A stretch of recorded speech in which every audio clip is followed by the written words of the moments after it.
There have been many links between the New York Knicks and point guard Jalen Brunson, especially after the Knicks cleared cap space by trading their first-round pick Thursday night at the NBA draft. Here with me to talk about New York's potential pursuit of Brunson in free agency is New York Post sports writer Zach Braziller.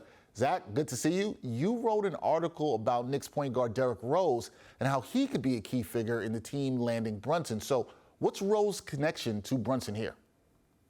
You know, I spoke with Jalen's high school coach, Pat Ambrose, who's still really close with him. And he told me when Brunson was in middle school growing up in Illinois, his dad was on Tom Thibodeau's staff of the Bulls, and he used to, basically live at the facility, and he would watch them practice. Then he'd play around with some of them. And him and Rose kind of developed this friendship at the time. And Rose kind of became a mentor of his even back then. And that's kind of, and they've remained friends. And he knows, obviously, Jalen knows Thibodeau very well with his dad now on Thibodeau's staff, and his dad previously on Thibodeau's staff. So look, there are a ton of connections. You factor in Leon Rose was Brunson's agent. Leon Rose's son is currently Brunson's agent.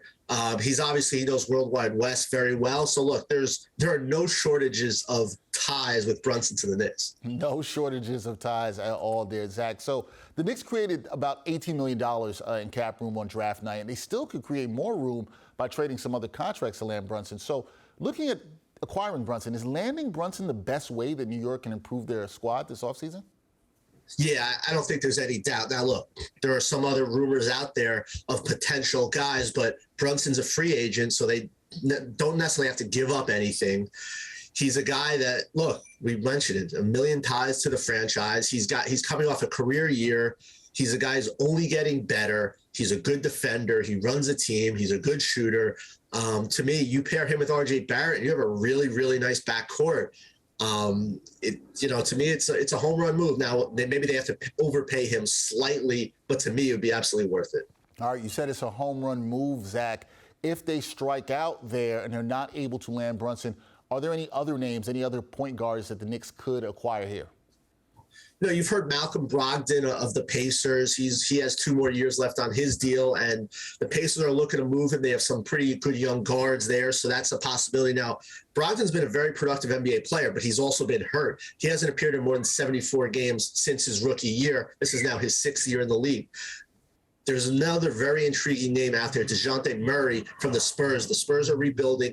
They are willing for several first-round picks to move him. And look, the Knicks now have 11 first-rounders over the next 7 years. That's obviously something they obviously will explore. Now, to me, it's probably on the more unlikely scenario. Another guy that to me is very interesting, he's not the splashy move, is Tyus Jones of the Grizzlies. He's coming off his best season of his career. He's a young guy. He's only 25. He's a free agent. The Grizzlies are likely going to let him walk. He's not a sexy name, but he's a good defender. He never turns the ball over. I mean, to me, he would not be a bad consolation prize. All right, Knicks have some options there. We will see what they do and if they are able to land Jalen Brunson. It's going to be a busy week for Zach Braziller of the New York Post covering the Knicks. Zach, thanks for joining me, man. Yeah, man, my pleasure. Anytime.